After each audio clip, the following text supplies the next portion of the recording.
ஏய் என்னடா வந்ததுலேருந்து வைத்திய தடவிட்டு இருக்க ஒரு மாதிரியாகவே இருக்கு என்னடா? வீட்டில் சாப்பாடு ஆகுண்ணா, ரொம்ப பசிக்குதுண்ணே. பசிக்குதா?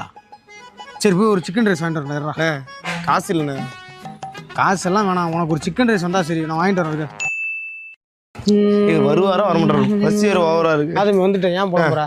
ஆண்ணே என்னண்ணா ரைஸ் வாங்கிட்டு வரேன்னு சொன்னா வெறுங்கையே வந்திருக்கா? இந்தா எடுத்துக்க அண்ணா எப்படிண்ணா? அதுவா? ஏ பையா மை ஃப்ரெண்ட், क्या भैया மை ஃப்ரெண்ட், எப்படி இருக்கா? பேலன்ஸா தரம் பையா, ஏன் அதுக்கே அவ்வளோ கோவப்பட்டு இருக்கீங்க? இந்த வியாபாரம்லாம் எப்படி போகுது? Tamil Nadu people cotton cotton cotton என்ன பண்ணுறது, தமிழ்நாடே கடத்துல தான் போயிட்டு இருக்க. சரி நல்லா, அப்புறம் நல்லா கிண்டுங்க. சரி பையா, சரி வரட்டுங்களா? சரி கோவப்படாதீங்க. அப்பா என்ன இப்படி கோவப்பட்டா இப்படி அப்படி